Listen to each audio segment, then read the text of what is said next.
It drove into the crowd. It rammed into the crowd. We condemn in the strongest possible terms this egregious display of hatred, bigotry, and violence on many sides. Triple J.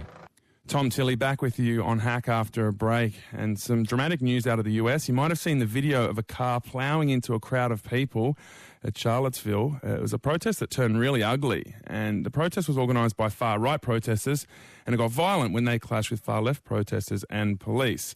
2 police officers died in a chopper crash, and a woman was killed after a car was driven into a group of protesters, and the 20-year-old driver is a right-wing protester. In a moment, we're going to find out what one of the organisers of that right-wing rally has to say about that.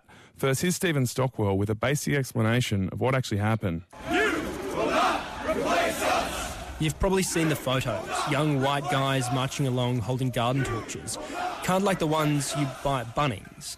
That was Friday night in Charlottesville, a college town in Virginia, about 100 kilometres from Washington, D.C. White European culture has the right to be here just like every other culture. This all started because Charlottesville has a statue of the leader of the South in the 1865 American Civil War, Robert E. Lee, and there's talk of removing it. Peter Siatanovich is right at the front in one of those photos. White polo, side part. I believe that with the replacement of the statue, it will just be the slow replacement of white heritage within the United States. The statue plans, along with the renaming of Lee Park to Emancipation Park, were the reasons behind the Unite the Right rally organised by Jason Kessler. If a city government thinks that they're going to tear down our monuments, erase our history, and try and smear us as a people without a fight, you've got another thing coming. Saturday was the big day for Unite the Right, a series of talks from leaders of the alt-right movement kicking off from midday.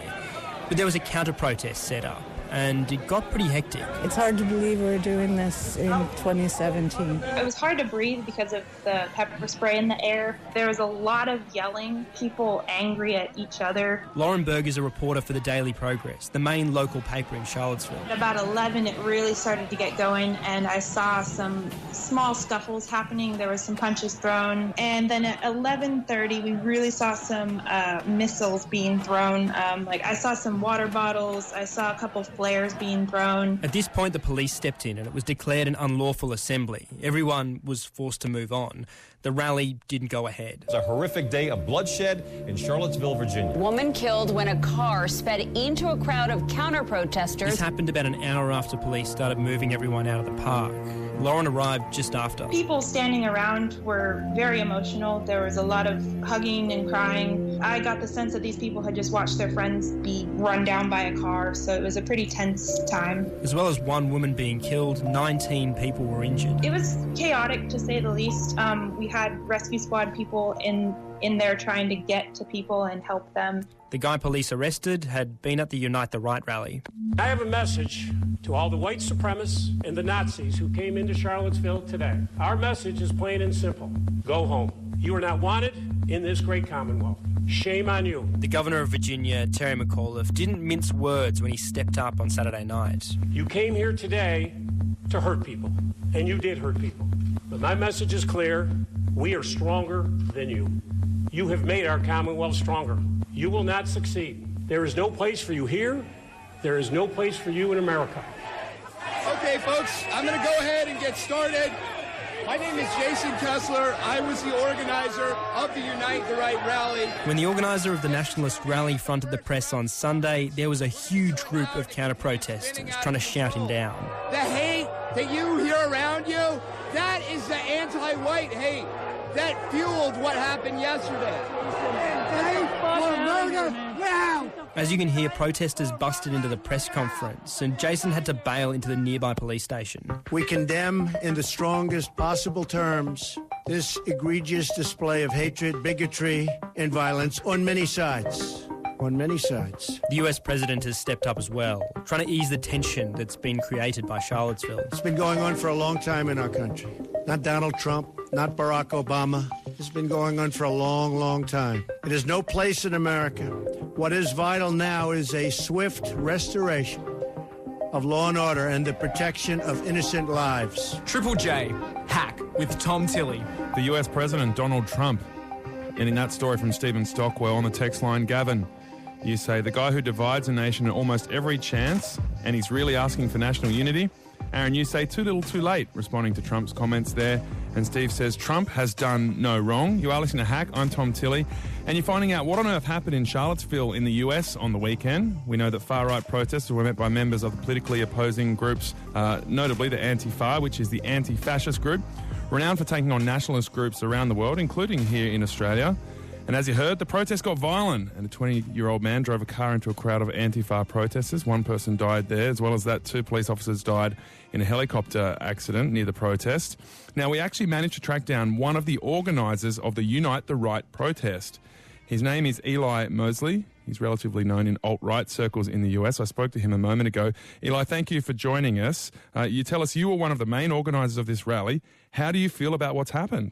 I think it's unfortunate that there was any violence. However, our point of the rally was never to have any violence. We all came there to have a peaceful demonstration that was given to us by our permit and our First Amendment right. And due to the police and government's incompetence and negligence, essentially what had happened was we were forced into violence. You say there that you didn't intend, or the people at your side of the protest didn't intend to enact any violence, but they're wearing helmets, shields, carrying fire-lit torches, people wearing army fatigues. Are you sure that all of the people from your side of the protest had no intention of violence? Yeah, so most of the equipment and things that we had were for defensive reasons. So the shields are for defense. The helmets are for defense. This is because we've been dealing with these Antifas for a long time now, and we know their tactics. They throw bottles of feces at us, bottles of pee at us. I got hit with a metal rod on the way in. And essentially what we do is we go and prepare for the worst. So we had defensive equipment. Okay, and how do you feel about the fact that ultimately it's a young man, a 20-year-old, that was associated with the far right that has ended up driving a car into a crowd of people and killing one woman? So from what we've seen so far, this kid is 18 or 20 years old, and he had a baseball bat, what it looks like in the video, smashed in the back of his car right before, he speeds off. So you're saying he was provoked to make that attack, that it wasn't his intention to drive into those people and end up killing people? He was in that, that street crowded with all the Antifa, Black Lives Matter people, and we've seen his car attacked. So I understand a young kid like that panicking in that situation, especially when, 2 hours before that, these Antifa were, essentially trying to kill people. I mean, we had people had their heads cracked open with hammers. I was beaten with a metal rod at one point. You don't think it was terrorism? No, this idea that it's premeditated terrorism is a complete joke. The police came out and announced this before they did any investigation or looked into the problem at all. The idea that police can do this without doing an investigation is completely contrary to the idea of innocent until proven guilty. Right, and Donald Trump has been criticised for not condemning the white nationalist side, your side of the protest. Do you think Donald Trump has handled this the right way? No, I think he should have condemned the governor of Virginia for failing to provide law and order for a legal rally that we had set up with our First Amendment. Donald Trump didn't go hard enough against the left. We went there peacefully, and they know it. The right side of the protest has been labelled Nazi sympathisers. As we mentioned before, there were people carrying fire-lit torches around, which, from this point of view here in Australia, looking at what's going on, looks like a remnant of KKK-style activity. I mean, how can you explain that? Would you consider yourself Nazi sympathisers? I would say that essentially all this KKK sympathizer and Nazi sympathizer stuff, I just completely reject it. We reject this idea completely. Anyone who's pro-white in this country or any country that's been historically white is labeled KKK and Nazi no matter what we do. So I reject this label entirely. Okay, let's talk more about why you were there protesting. The protest was called Unite the Right, and one of the key reasons a lot of people were there were to protest the taking down of a Confederate monument. What was that all about from your point of view? So I think the Confederate monument's important. I think that those statues are a part of the first domino of erasing white history. They don't want to just make it so that we have no history. They want to make it so that in the future, people won't even know who we were by erasing us. So I'm not going to let them take over the first domino. I'm going to stand with my Confederate brothers, which is what we did, Unite the Right, and I'm not going to let them take this statue down. Thanks so much for joining us. Yep, thank you. Have a good one. Hack on Triple J. Eli Mosley, one of the organisers of the protest in Charlottesville. Love to hear your reaction to that. 1300 0555 36 on the text line. If it's just a statue, if it represents particular culture and history, why can't they have it? Daniel, you say you'll never see Trump denounce his own base. He's not a total fool. Herschel from Brisbane, you're Jewish. What's your response to that interview?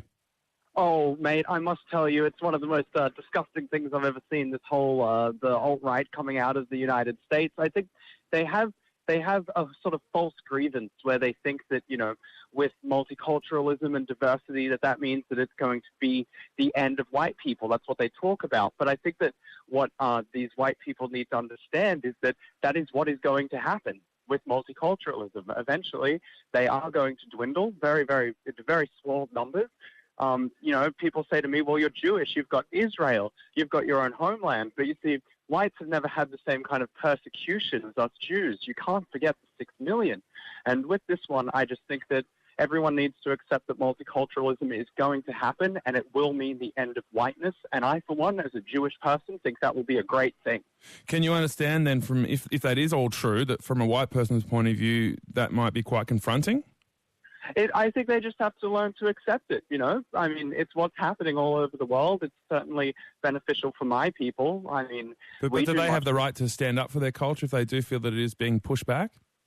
No, I don't think they do, considering how bad they've been. I mean, you look at colonialism, you look at World War II, all of these were purely white things, and white people should feel responsible for them. And I think that if the cost that they have to pay is them falling and obliterating themselves into nothingness, then that's the cost they're going to have to pay. Wow. It's quite an extreme point of view that white people should just let their culture waste away for what's happened generations before. Well, I'm sorry, Mr. Tilley, but if you promote multiculturalism in any way, that's what you're promoting. Multiculturalism is the end of white people, and that's why you have things like Unite the Right. Yeah, okay. Well, interesting point of view. I'll push it forward into our conversation. Do you not agree with me? It's not about what I think, mate. We're just asking questions and trying to get to the bottom of the situation. Thanks for the call. But don't you think that multiculturalism will end with less white people? I think it will. We've heard your point of view, Herschel. Thank you for the call. John Barron is the host of Planet America, very close observer of all these incidents in the US and US politics. What do you make of that discussion, John? Yeah, really interesting, Tom, and that whole sense of these people on the right, the alt-right, the white nationalist right, the neo-Nazi right, the old KKK right, the fact that they're now preserving white culture, which they see as being, it's no coincidence that this was all triggered by the proposed removal of a statue of Robert E. Lee, the Confederate general that led the secessionist slave states to defeat in the American Civil War of the 1860s. This all started 2 years ago as a modern movement, Tom, at about the time that we were seeing the Trump campaign starting up and the alt-right becoming more and more powerful. They've reached the zenith of that power now with Steve Bannon, the former chairman of Breitbart, now one of Donald Trump's closest advisors. He is an out and proud nationalist, many people say a racist, and a white nationalist. But this all started in 2015 with that shooting at the black church in Charleston in South Carolina, where 9 black parishioners were killed by a white supremacist, Dylan Roof, during a Bible studies class late one night. And it was in response to that and the fact that he had identified himself with the Confederate cause and the Confederate flag that states, including South Carolina, started taking down. It's hard for us to understand, but that stars and bars flag of the Confederacy was still flying in Columbus, in South Carolina, in the State House grounds. They took it down a month later, and since then, cities and states have been taking down these Confederate statues. They've been renaming schools that have been named after President Jefferson Davis and so on, because they realise that these things are now totemic for the racist right. This is no longer about honouring, people that died for a cause in the 1860s. This is now modern emblems of racism, just as potent as the swastika. So that's what this whole protest and counter-protest was about. It's such a complex set of questions and dynamics, because we just heard Eli Mosley saying, well, next they're going to take down other symbols of whiteness, and we feel like we're, in his words, essentially just defending our culture as white people, and then we just hear a caller saying, well, white people have to basically surrender their culture, because multiculturalism's moving forward. I mean, there's so many narratives at play here. And it's been the narrative that the racist right has been using in the United States since the 1860s, and once they suffered the defeat in the Civil War, that's when we saw the birth of the KKK, which was all about defending so-called white values and white identity and stopping black men from raping white women. It was about retaining a monoculture. These are the themes that we've been hearing for a very, very long time. Daniel's called in, and Daniel, you want to respond to Herschel, our previous caller, and you're also Jewish. Go ahead. Yeah, I am. So my first point is that he said that multiculturalism is about erasing white culture. Well, firstly, multiculturalism is about embracing all cultures. And secondly, what is this white culture? And what is this white culture that the alt-right are defending? Like, as whites, we don't have a white culture. We've got Jewish culture, Australian, American. Every country has their own, but what is it that whites have that is so unique to white people? Well, it is very hard to define, I guess, particularly in countries where, we've colonised other cultures and then, I guess, brought them in together and tried to create a new culture, which is clearly having a few problems at this point in history. Daniel, thanks so much for joining us there. John Barron, thank you as well for, I guess, shedding some light on what's a complex issue, one that won't be going away by the looks of it. Thank you. You're welcome. On the text line, Reagan says both sides are guilty of bigotry. Everyone is entitled to their opinion and violence should never be an option.